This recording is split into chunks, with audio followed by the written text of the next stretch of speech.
NCERT और RBSC की जो प्रमाणिक पुस्तक आती है, जो आपकी कक्षा 6 से लगा कक्षा 12 के लिए चलती है दोस्तों। तो इस प्रश्न में आपके उस सेशन में कंप्लीट करेंगे जो राजस्थान जीके के प्रश्न पूछे जाते हैं, वो यहाँ से कवर होने वाले हैं, क्योंकि आपकी जो बेस लेवल की पुस्तकें होती है वहीं से प्रश्न घुमा फिरा के जाते हैं। ठीक है, भले आप कहीं पर भी पढ़ो, कुछ भी पढ़ो, लेकिन आपको 10वीं से मतलब 6ठी से लगा करके 12वीं की पुस्तकें पढ़नी ही पड़ेगी, और इन्हीं पुस्तकों को यदि आप पढ़ेंगे तो आपके एक भी प्रश्न जो है बाहर नहीं जाने वाला है। चलिए प्रश्न की ओर बढ़ते हैं। पीडीएफ 360 पेज की होने वाली है, डाउनलोड करना चाहते हैं, लिंक आपको डिस्क्रिप्शन में दिया गया है।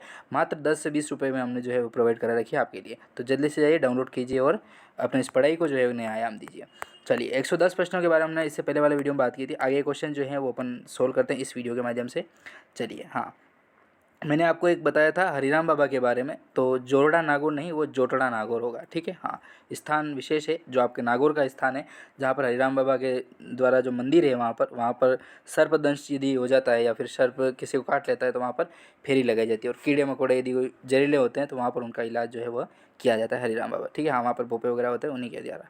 चलिए प्रश्न की ओर बढ़ते हैं। 111वां महत्वपूर्ण प्रश्न आता है, यहाँ से शुरू करें। तो प्रश्न कह रहा है कि राजस्थान की किस झील का प्रयोग विश्व युद्ध के दौरान समुद्र विमान के आधार पर किया गया था। जैसा कि मैंने आपको इससे पहले ये प्रश्न बताया था, तो वो था दोस्तों राजसमंद झील का प्रयोग किया गया था। ठीक है, मतलब जब विश्व युद्ध हुआ था तब कहा गया था कि यहाँ पर आपातकाल की स्थिति में यदि विमान को उतारा जाएगा सेना का, तो यहाँ पर एक सर्वाधिक जो अच्छी लोकेशन थी वो राजसमंद झील को चुना गया था। ठीक है, क्योंकि गहरी झील है तो यहाँ पर जो है सर्वाइव किया जा सकता है, किसी भी विमान को जो है वो उतारा जा सकता है, समुद्री विमान को उतारा जा सकता है। ठीक है, हाँ, अगला प्रश्न आता है 112 नंबर का कि रणथंभौर किले का निर्माण किसने करवाया था।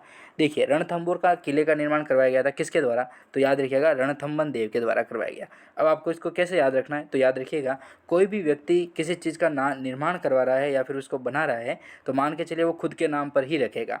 यदि आपने अपना खुद का मकान भी बनाया होगा तो याद आप आपके बच्चे वगैरह उनके नाम पे रखोगे, या फिर खुद के नाम पे रखोगे, या पत्नी के नाम पे। तो उसी प्रकार से पहले क्या हुआ करता था कि जो राजा होता था वो अपने खुद के नाम पर ही किलों का नाम रखता था, ताकि उसकी एक पहचान बनी रहे, उसके नाम पर उसका जो है वो साम्राज्य का नाम हो। तो उसी प्रकार से रणथंभन देव करके एक आदमी था जो राजा था, उन्हीं के द्वारा एक किले का निर्माण करवाया गया था जिसका नाम था रणथंभौर। ठीक है, तो रणथंभन देव, रणथंभौर किला। ठीक है, चलिए अगला प्रश्न आता है 113 नंबर का, जो महत्वपूर्ण है। प्रश्न है कि अरावली की सबसे ऊंची चोटी जिसका नाम है गुरु शिखर, वह किसका मंदिर बना हुआ है। देखिए, आप सबको यही प्रश्न पूछा जाता है कि सबसे ऊंची चोटी कौन सी राजस्थान की, लेकिन आपको ये कभी नहीं पूछा जाएगा कि गुरु शिखर जो ऊंची चोटी है उस पर किसका मंदिर बना हुआ है। ठीक है, तो वो प्रश्न यहाँ पर ऐड किया गया है और काफ़ी महत्वपूर्ण प्रश्न है, और छपने की संभावनाएं जो है वो सर्वाधिक है, क्योंकि सबको पता है कि गुरु शिखर कहाँ स्थित है, तो माउंट आबू में स्थित है, और माउंट आबू कहाँ है, तो सिरोही में स्थित है, और राजस्थान की सबसे ऊंची चोटी है। 1722 मीटर की इसकी ऊंचाई भी होती है, 1722 से 1727 भी मानी जाती है। तो अरावली की सबसे ऊंची चोटी गुरु शिखर है, लेकिन वहाँ पर एक मंदिर बना हुआ है। यदि आप गए होंगे तो आपको पता होगा, वहाँ पर एक मंदिर है, और जस्ट मंदिर में जाने के लिए गुफा टाइप बना हुआ है, हल्का सा बारी बनी हुई है, उस बारी से अंदर जाना पड़ता है।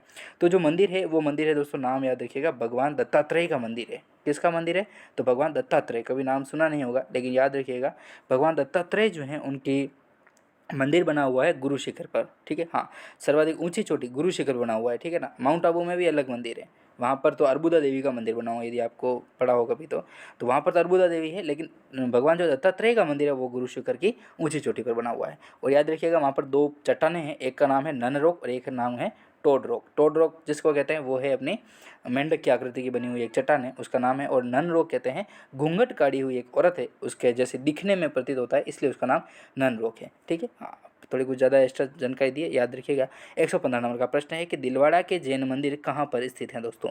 दिलवाड़ा के जैन मंदिर जो है वो कहाँ पर हैं, तो याद रखिएगा माउंट आबू सिरोही में स्थित है दिलवाड़ा के जैन मंदिर। कहाँ पर है, तो माउंट आबू सिरोही में स्थित है। ठीक है, हाँ, जैनियों के बहुत सारे मंदिर आपको राजस्थान में जो है वो देखने को मिल ही जाएंगे। भारत की प्रथम मानव निर्मित झील जो है किसे माना जाता है दोस्तों, तो नक्की झील को माना जाता है। जैसा कि मैंने आपको थोड़ी जानकारी देना चाहता हूँ कि नक्की झील जो है, नक्की नाम पड़ा है नाखून से, मतलब भगवान ने कभी जब चल रहे थे, क्या कहते हैं, कलयुग जब स्टार्ट नहीं हुआ था, तब माना जाता है कि भगवान ने अपने नाखूनों से इस झील का जो है वो निर्माण किया था, इसीलिए इसका नाम नक्की झील पड़ा। नक्की का अर्थ होता है नाखून, तो ठीक है, इसी कारण से इसका जो है वो नक्की झील नाम पड़ा था। हाँ, तो मानो कि माना, अब देखो, राजस्थान जीके में यदि बात करेंगे तो ये ऐसा ही लिखा जाएगा कि मानव निर्मित झील है कुल मिला करके। ठीक है। 117वां प्रश्न आता है अपना कि किस झील के बारे में यह किंवदंती है कि उसका निर्माण देवताओं के, ये देखो प्रश्न आ ही गया जैसा कि मैंने आपको इससे पहले ही बताया था, देवताओं के नाखूनों से हुआ है, तो वो है नक्की झील। ठीक है, बस इसको प्रश्न में था, मुझे नहीं पता कि अगला प्रश्न यही है। फिर अपना अगला प्रश्न 118 नंबर का कि किस बांध को जयपुर के लिए जीवनदायी कहा जाता है, तो याद रखिएगा बिसलपुर। ठीक है, बिसलपुर बांध जो है वह जीवनदायी के नाम से जानते हैं। अगला प्रश्न 119 नंबर का कि सुनहरी कोठी कहाँ पर है, तो याद रखिएगा टोंक में स्थित है, सुनहरी कोठी टोंक में स्थित है।